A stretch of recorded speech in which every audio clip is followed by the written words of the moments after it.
Good afternoon. We're going to get the party started here. It sounds like a party in here today because we've got some recognitions.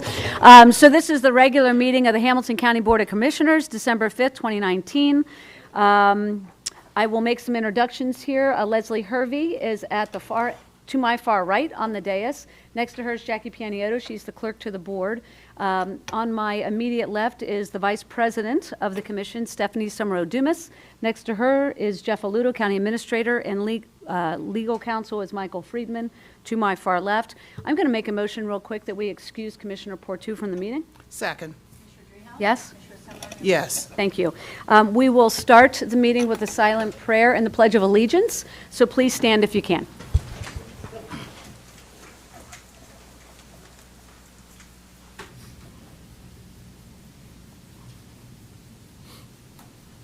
Amen. Pledge allegiance to the flag of the United States of America and to the republic for which it stands, one nation, under God, indivisible, with liberty and justice for all.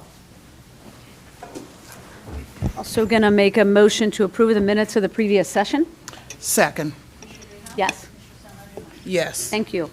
All right, we've got a couple recognitions today. We have two employees that have spent 30 years with Jobs and Family Services in Hamilton County. Congratulations to you both. We're excited that you're here. There is a fan club towards the back and a videographer here on this side of the room, so we're excited to be part of your celebration. So the first one is ICRC-Craig.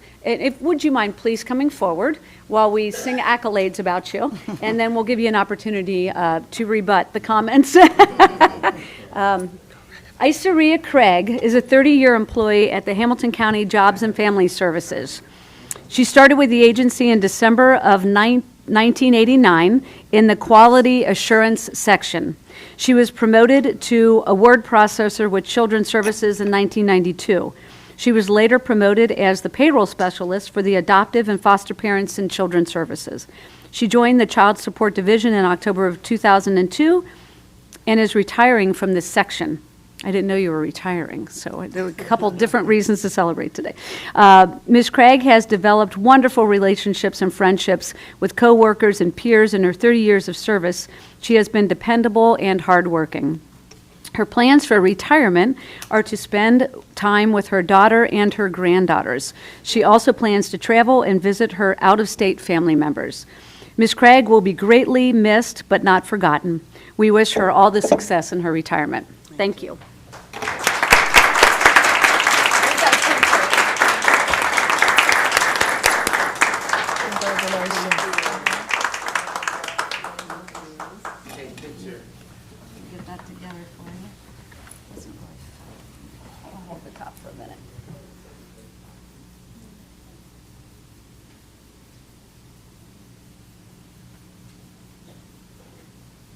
Thank you. All right, here's the top of the box. Please say a few words, if you would like. Oh, you don't want to. Well, I'm sorry. Would you like to say a few words? Well, I just want to thank the county for the opportunity to spend my 30 years with some wonderful people. Thank you very much. Appreciate it. All right. Vice President Summerow-Dumas is going to do the honors for the next presentation. Thank you, Madam President. Sherry Hammonds, please come forward. 30 years of service. Sherry Hammonds started her career at HCJFS December the 18th, 1989 as a telephone operator in the Family Assistance Unit. She remained in that position until she was promoted to intake paternity technician and child support on June 17th, 1993. Sherry came to the Child Support Enforcement Department on September the 27th, 2012. She says even though she has been in several program areas within JFS, she finds this position has been her most rewarding, as it has diversity and is fluid. Sherry views herself as a bridge to help children have their basic needs met via an established court order. Sherry's supervisor states that it has been a true pleasure managing her for the last 4 years, and goes on to say she is always offering ideas for improvement or change and keeps a smile on her face, even though the chaos and many changes in the last few years. Sherry's husband, Greg, of 29 years, has supported her during her career. I thought he was 29 years old, which is okay. I was looking like, that's why I stumbled. Okay, Where is he? Oh, is this, could you stay, are you in the room? Oh, no, I'm sorry. Oh, you're giving her another husband. Okay. They have 3 adult children, Sharday, who's age 33, Greg Jr. is 27, and Taylor is 23.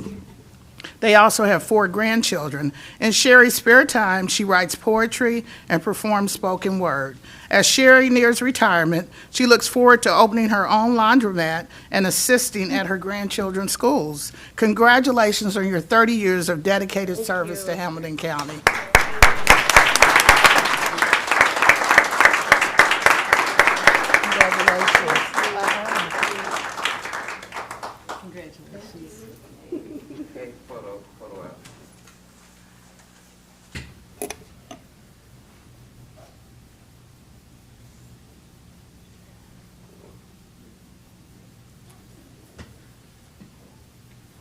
Would you like to say a few words? Oh, very good.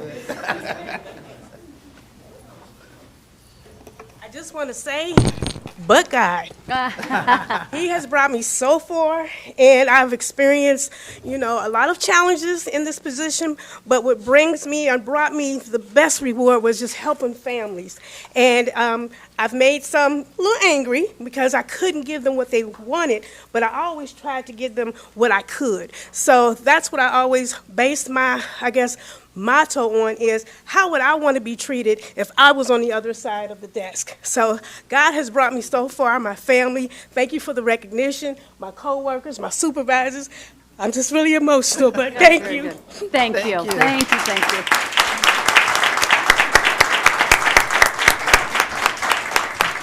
Thank you so much for your dedicated service to this county. I know it's very emotional because the work you do is so important. So thank you again. Yeah. All right. You are welcome to stay for the rest of the meeting, but you don't have to. So at this time, we will take a brief moment and let people exit. She's leaving her gloves. We do have a couple of speakers' cards. One is on an issue that we are taking up. It's the property tax rollback. It's not on the agenda, but Recorder Norbert Nadel is here today. So if you would please come forward, we'd love to hear from you. Good afternoon. Well, good afternoon, everybody, and thank you for the opportunity to address you. And I'm here today as a recorder. I'm also here as an advocate, as I've tried to be for property owners. And as we all know, in 1996, the voters passed a higher sales tax, increase in the sales tax, in return for to build the stadiums, in return for a property tax decrease of $94 for a home worth $100,000. As we all know, that has not been kept. As a matter of fact, I believe last year or in 2019, it was $29 for every 100,000, which meant that a homeowner with a $200,000 home got $58 back instead of $188, which was promised. I'm here today to ask you to use your additional money from the sales tax increase, which is $20 million, I believe, for 2020. That's the projected amount, and $40 million per year thereafter, the projected amount. And I know I'll hear the argument, well, we don't have the money, we can't increase it, and I know, I think Jeff Aludo, and I like Jeff a lot, and he's highly respected, has recommended, I believe, about $30 in rebate instead of the $94 which was originally promised. I'm here today to ask you to do the best you can and give us property owners as much as you can. And I might say, I know the argument will be we don't have the money, but you will have the money, and and you might do a promised rebate. In other words, say, hey, when we get the money next year, we'll make it up and we'll do it retroactively. And I hope that promise will be kept, like the 1996 promise was not kept. Thank you very much for giving me the opportunity. If anybody wants to ask me any questions, I'll be happy to answer. Any questions or comments? I have no questions. I have no questions either. Thank you for being here. Thank I you. appreciate it. Thank And we'll you. Thank you. take that up as we get to the Thank by you. leaves. Thank you. Our next speaker is Vlasta Molak. Good afternoon. I agree with Judge Neidl that promises should be kept, especially about taxes. In my neighborhood, the school officials and the Board of Education had convinced the voters to pass increase of real estate tax by 10%, which is about $300 per $100,000 house, because they claim that it's cheaper to demolish existing 7 or 8 buildings and replace them with 2 buildings than fix what is broken in these buildings that are about 60 years old, just as my house is. And I think it's important that we realize that this tax stuff is what makes the deep state, because we have had double dippers, people who had retired and who are still involved in taxing and collecting taxes, and they shouldn't be there. Same thing is happening on the state level. It's a beautiful day in a neighborhood in America, and everybody who wants to work can have a job, because the unemployment is at all-time low. And my investment went up 12%, but yet we have this circus in US Congress that is bashing the duly elected US president for sins that he did not commit. So I hope that voters will take that in account. I'm an independent, but I'll never vote for a party that has been doing this circus. Thank you. That is the end of the speakers' cards, and so we will move into comments and motions of the commissioners. Commissioner Summer-Dumas. That was quick. Thank you, Madam President. Only a couple comments. I was fortunate enough to go yesterday to the Cincinnati Association for the Blind and Visually Impaired, where I read a Christmas story for those during the holidays who are unable to watch or see those great movies that we have. So I just want to thank them for the opportunity to do that yesterday.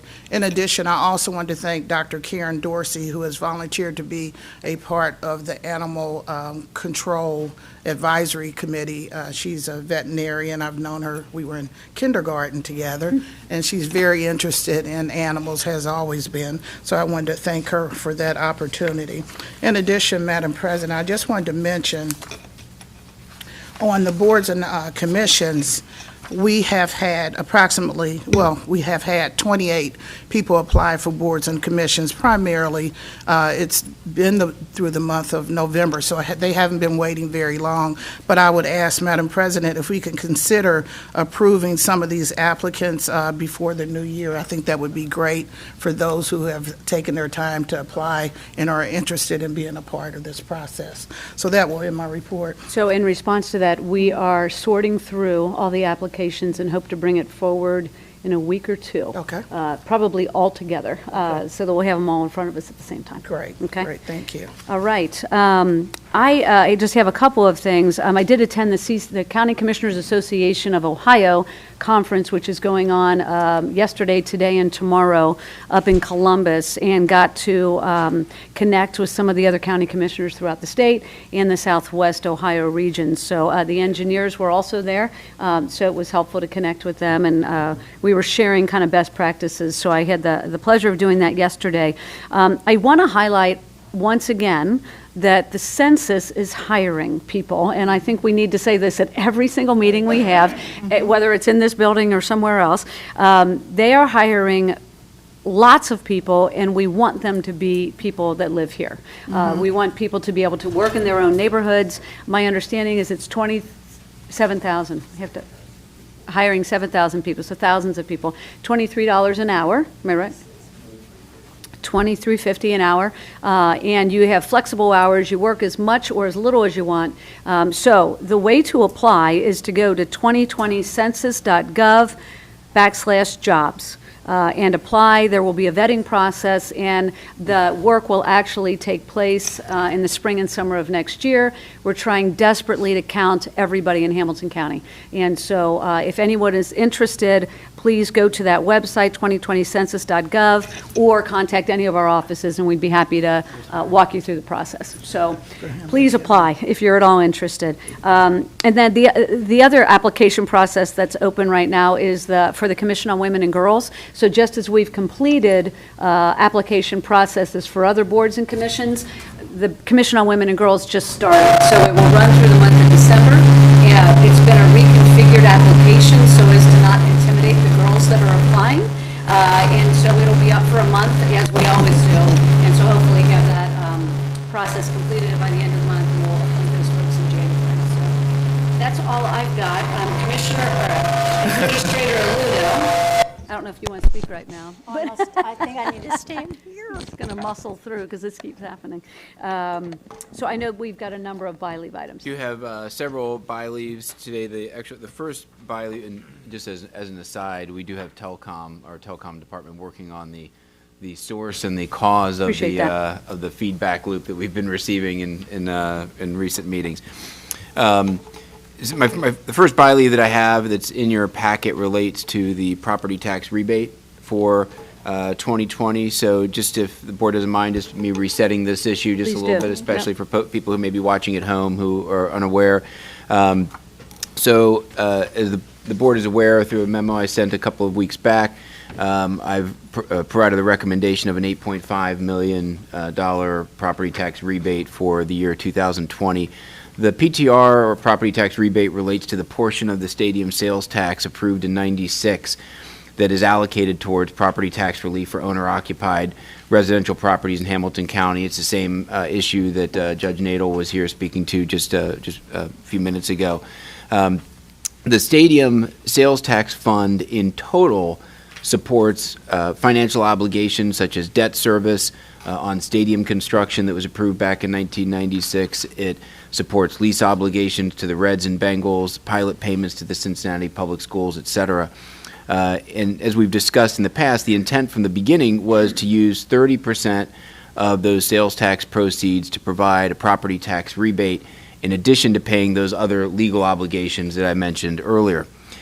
That 30% figure, however, became impractical in the early 2000s after sales tax growth fell off significantly, and especially as we entered the Great Recession. So for illustration purposes, today, if the board were to allocate what is considered a full 30% property tax rebate, and we were to want to do that consistently, the stadium sales tax fund would be negative by $10 million in 2022, and would be negative by roughly $200 million in 2032. So practically speaking, and this became the case several years ago, there's no ability to provide that continued sustained property tax rebate. The board, however, has continued to provide as much rebate as could be feasibly accomplished for the primary purpose that if in any one given year that rebate is not provided under the Ohio Revised Code, because it was the authority for that rebate was granted through a special provision of the Revised Code. If it doesn't happen in any one given year, it goes away forever, and the county's ability to implement that rebate goes away forever. So last year there was significant policy discussion around how to ensure we keep the PTR and it does not go away forever, and also how to keep it stable and avoid significant fluctuations. That we were getting into a period where we had a PTR of one amount and then a lower amount, and then a little bit higher and then lower, and there was no real plan or process to it. and certainly to avoid, if at all possible, downsizing it in any given year. So essentially to create a predictable and a stable plan for the PTR that works within the framework of our other obligations in the fund. So the $8.5 million recommendation was recommended to meet those terms under conservative growth assumptions, and even when subjected to some mild stress testing as well, to make sure that we could continue to provide a stable and increasing amount of PTR over the next 13 years prior to debt service on the stadiums rolling off. So I could go into some additional detail on the type of on the model runs that we do with this, but suffice it to say that the fund got into trouble early on in the 2000s because of growth rates that were projected that were within the bounds of how growth had proceeded in the years prior. That we were only projecting 3% growth rate. We had in fact been seeing 7% growth rate from the 70s on. So as the growth rate began to decline, it went south of 3%, and that's when the fund got into trouble. So we continue to keep a conservative growth rate assumption of around 1.5% in the model, and then also stress test any plan that we put through the model to make sure that the fund balance at the end of the day remains positive and the fund remains solvent. So ultimately, I think the recommendation that we put forward follows the board policy direction from last year. It plans for an annual, it keeps the PTR, plans for an annual increase, it keeps it stable, and it keeps the fund solvent into the future. And of course, we'll be reviewing this issue on an annual basis as we move forward. So if there are any questions, I'd be happy to answer them. And I think Budget Director Bergen is here as well if we have some more specific questions. So thank you, Commissioners. Thank you. I've got quite a few comments actually about this, but I'm happy to concede to you first to go if you have any questions. I don't have any questions. Just a couple comments. Okay. Okay.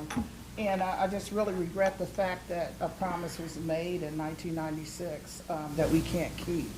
That we need to, as you were saying, maintain our economic solvency. And I'm committed to doing that as our president is. And so we're trying to keep it going, but we're not. Were people able to hear me? Oh, my microphone was not on. So anyway, I was just saying, for those who could not hear me that are listening on television, just very quickly, just maintain our economic solvency. And also, I regret making a promise that a promise was made in 1996 that we are not able to keep right now, but to maintain that rollback. We're not getting rid of it, but we can't do it at the levels that was promised in 1996. So that's my only comment. Thank you. And I will echo that, that, you know, we find ourselves in this position, we do every year, because we do this on an annual basis, where we are struggling with an agreement that was made in 1996. We are not able to offer that level of the PTR because it's not responsible.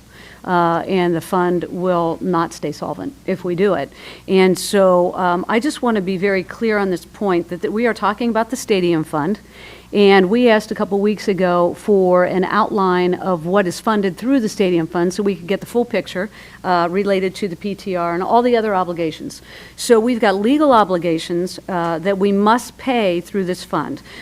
We've got the debt service on the stadiums, we've got the stadium operations, we've got the stadium capital, and then we've got the CPS pile-in payment, all of which are legal obligations that if were not to be paid for through the stadium tax, would have to be paid through the general fund, which is not a good scenario. And so the PTR then is not a legal obligation, but something that was agreed to years ago. And so we have struggled as a commission to do our best to offer the property tax rollback to the degree that we can without having the fund become insolvent.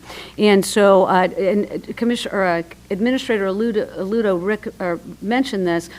If we were to find ourselves in a position where we overdid it with the rollback and we were unable to fund it in the future, and that, as you run these scenarios at 30% is 2 years out, we can no longer offer any PTR. And so it goes away. And so then the promise is non-existent. And so we also don't want to find ourselves in that position. So what we've got in front of us is a recommendation from the administrator. I have grappled with this over the last week. I will tell you, I wanted to go higher, and I've asked for many scenarios and spreadsheets where, can we just do a little bit more? But I am convinced that what has been offered to us by way of this 10% recommendation is as generous as we can be while still being as responsible as we need to be. And I think that's where we find ourselves. The dollar amount that is going back to property owners then is a little bit higher this year than it was last year, and every year it increases a little bit. It's incremental, it's very gradual, it's not as much as we would like to do. However, it is the responsible approach to this, and I think moves us in a forward direction, because what happened last year was we level set the fund. Because the refund, or the PTR, was all over the map. It was high, it was low, it was all these different percentages, and it created some instability in the fund. And so what we did last year was level set at a fairly low level, and we anticipate then a gradual increase as we move forward over the upcoming years. So that's where we are. Again, trying to be as generous as we can with the property tax rebate, but being responsible with the fund, and I don't know how else to put it. So with some regret that we can't go any higher, I am going to move that we approve of resolution number 44, authorizing a property tax rebate for calendar year 2020. Second. Yes. Yes. Thank you. Thank you, Jeff, for all your work on that. And John Brugan's in the room, too, the Budget Director. Thank you, John, for providing all the spreadsheets. Thank you, Commissioners. So I do have one other by leave and then a couple of items to enter into for the record. So we have budget adjustment number 41, which is $2.5 million for the Clerk of Courts, Probation, Engineer, Sheriff, and Stadiums. There's detail provided in the budget adjustment. I will just highlight that there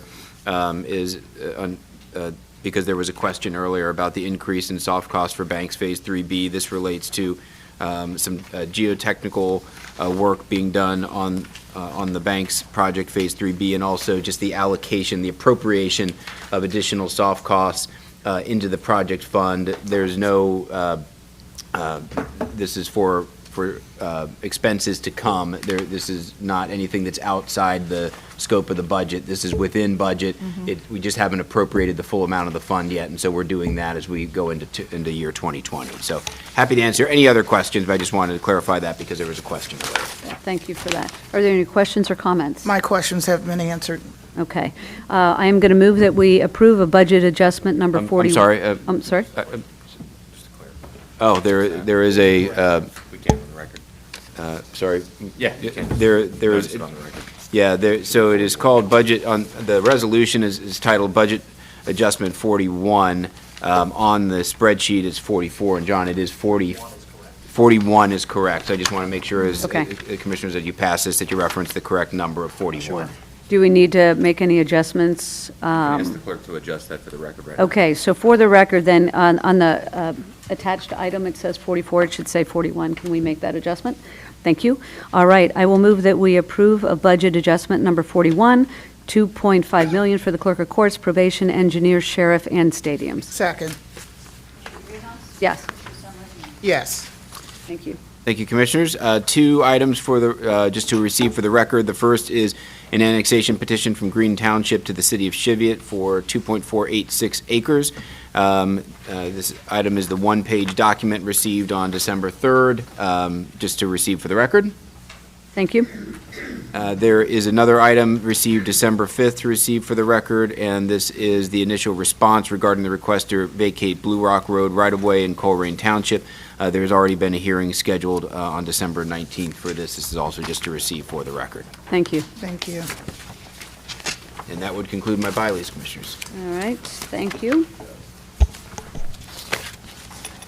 So we are going to move then to our regular agenda items. The engineer has a number of items, and Ted Hubbard is here. Hello, good afternoon. Good afternoon. Hello. Thank you, Commissioners. Good to see you.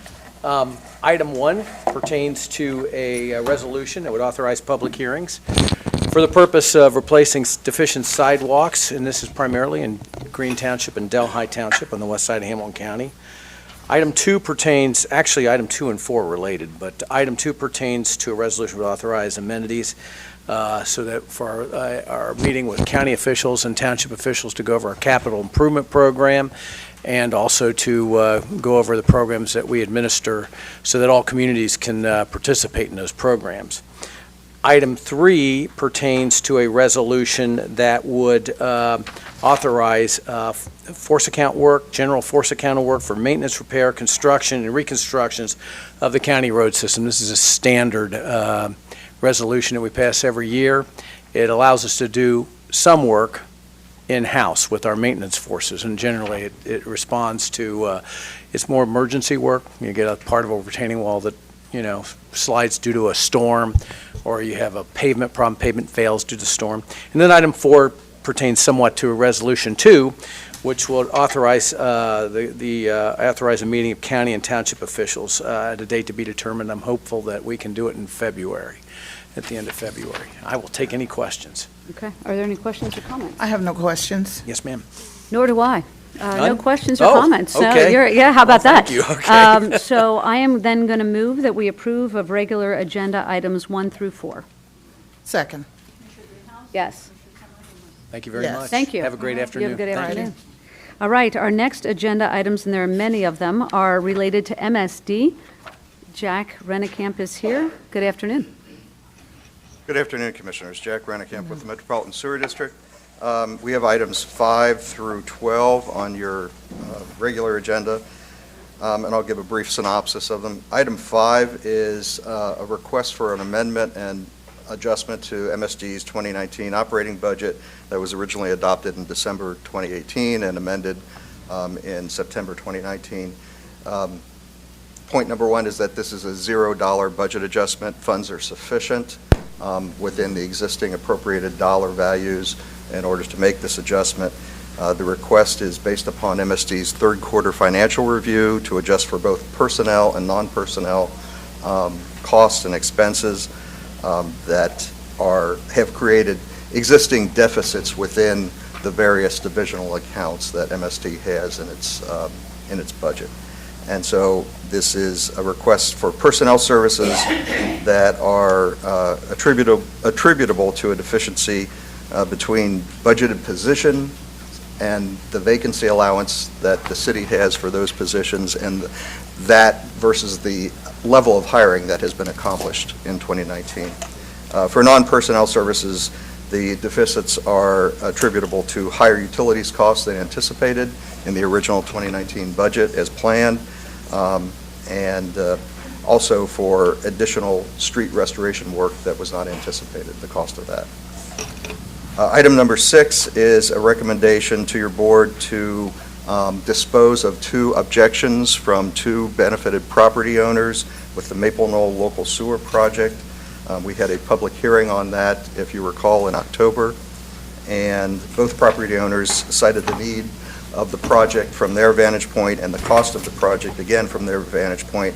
The board has already determined the need for the project through the public hearing process, and the cost of the project is equivalent across all property owners per MSD policy. The public cost of the improvement is $12,000 per benefited property owner.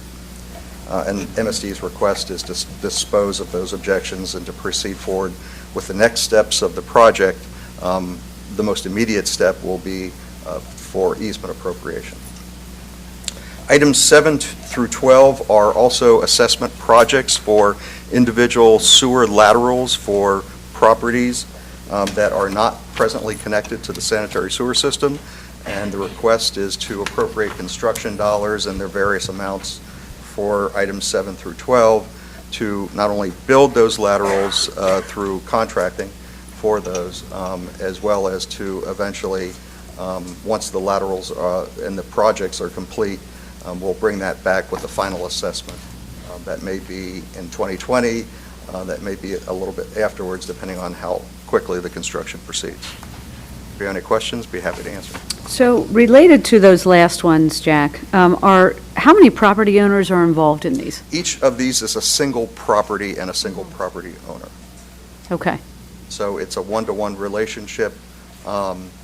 And each property owner has requested through a petition and a waiver to have their property assessed, to have a lateral constructed for their property, and to be connected to an existing public sewer system that they are not presently connected to, but is out there.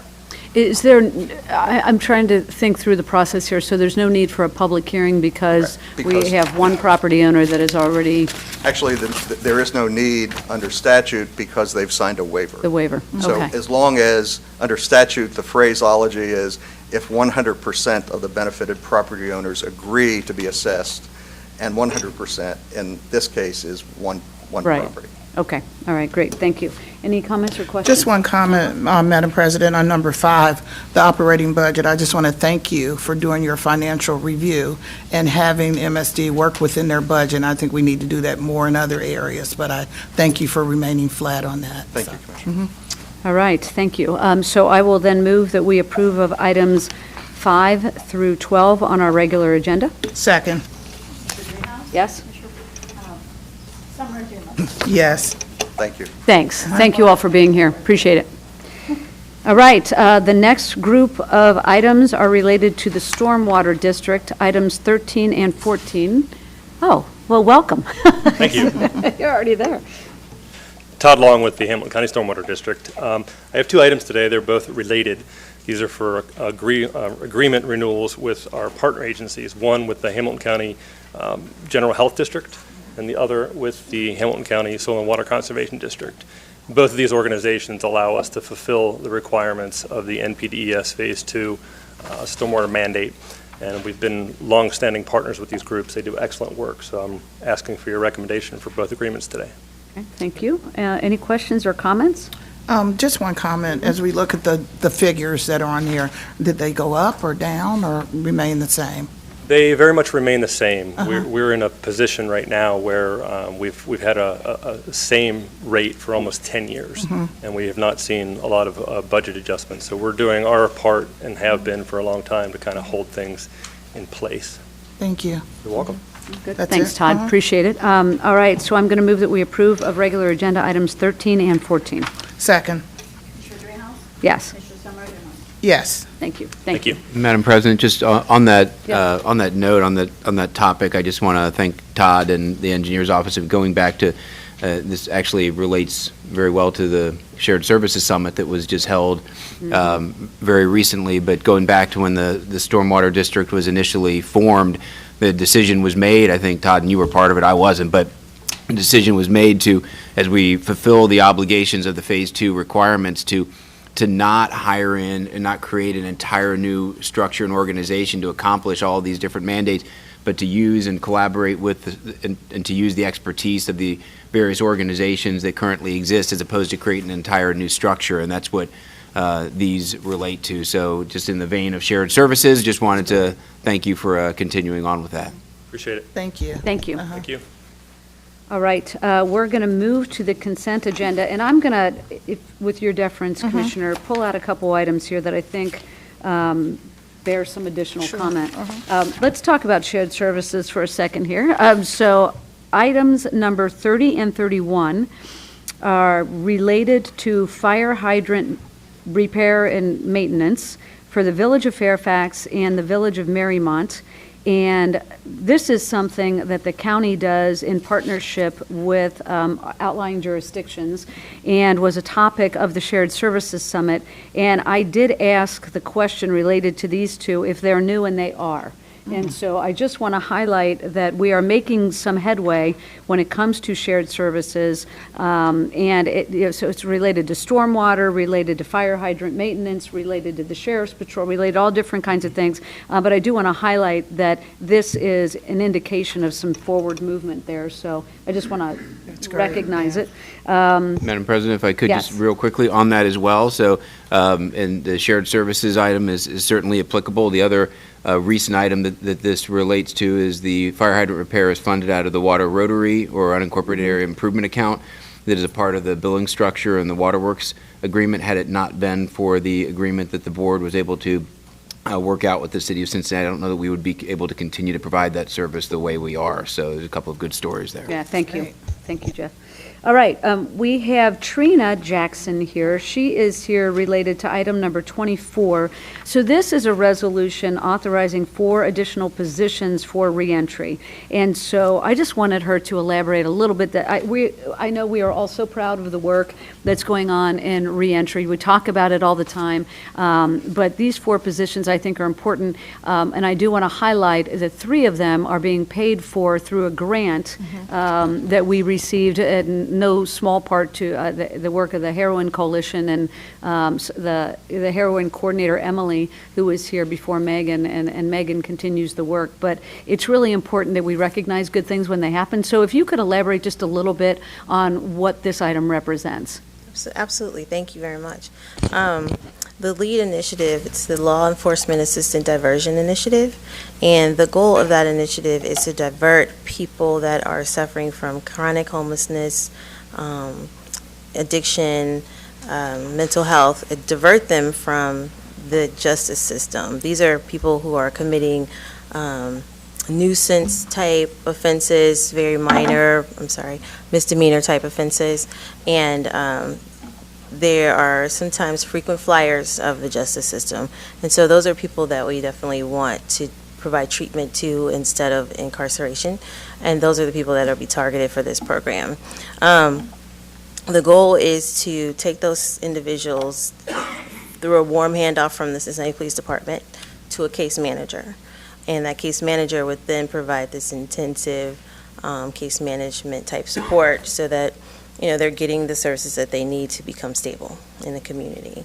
So in order to do that, of course, we need to build our human capital for our office. And so we're hiring 4 different positions. The first position, that is a screening and outreach coordinator position, and that is a very administrative role.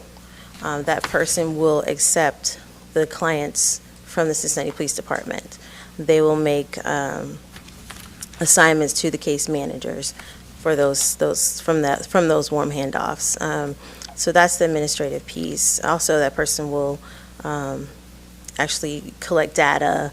They'll be the liaison with the Cincinnati Police Department as well as the grant manager. So that's the administrative piece. So the next piece is the other 3 positions. Those positions are really case managers. There'll be a senior case manager who will have a half caseload, it'll be a reduced caseload, and that individual will also see clients but have some administrative responsibilities too. And then we'll have 2 case managers that will actually only see clients. They will be in the community. It's street-based case management, and so they will not be in the office. Their work will be connecting with clients, and that's it. So those 3 positions that are case manager positions are supported by the grant.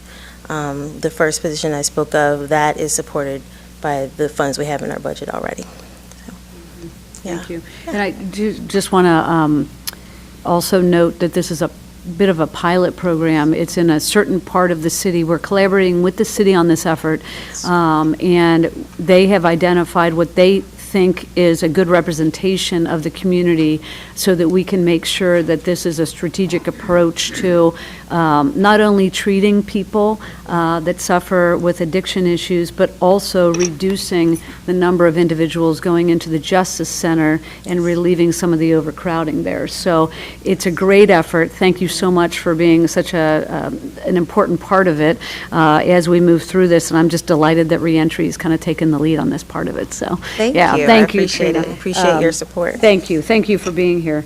I have one comment yes. I'd like to make. Yeah. So when I saw the 4 positions, and because reentry is very near and dear to my heart, and I was saying, 4 positions, how are we going?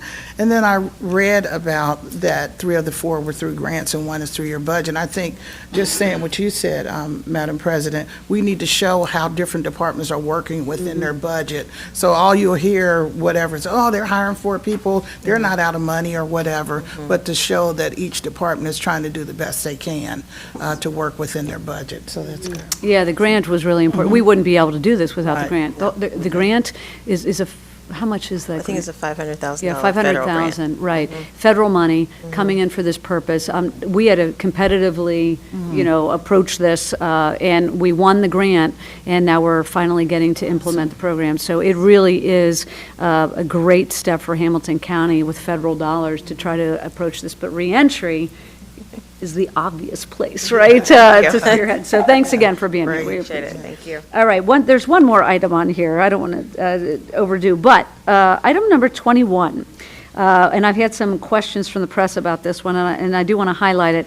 So Jeff, I'm going to let you explain this in the minutia that you can, but my understanding here is that we have refinanced some debt and are saving $19 million. That's my overview of it.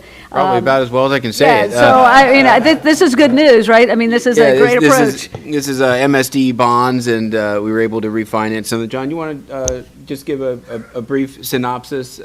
John's done the legwork on this and spearheaded it, so I just wanted to have John. I have to about the same thing that you said. We refinanced some bonds and saved $19 million. So, we look at these kinds of things whenever we have an opportunity. There's lots of folks in the market who keep us aware of when we have bonds that are ripe for refinancing. This was a batch that we've known was on the radar for a while. We were coming up on the right timing for it, and worked cooperatively with the sewer district to move forward with the refinancing. Placed it in, finished the placement in November, and the documents are before you now. It's about a $19 million savings. Great. Over the remaining life of the bonds. $19 million over the remaining life of the bonds. All that also helps to put downward pressure, or at least hold a stable debt service, which also helps the board as we will be going into budget hearings on the MSD operating capital and rate over the next several weeks. That it's these types of efforts that really drive big picture savings to allow the board to do what it's done over the past several years in keeping rates flat as well. Right. Yeah, I just want to applaud the effort here and the result as well. So thank you for the detail. All right. Are there any other questions or comments related to the consent agenda? I have no questions. Okay. There is one item that we've been asked to hold on, which is item number 23. As you can see, we've been asked to pull it and schedule it for December 12th. So I am not going to advocate that we move on that one. So I'm going to offer a motion to approve of a consent agenda items 15 through 22 and items then 24 through 33. Second. Yes. Yes. Thank you. All right. Is there anything else for the good of the order? I have nothing. Very good. I will move to adjourn. Second. Yes. Yes. Thank you.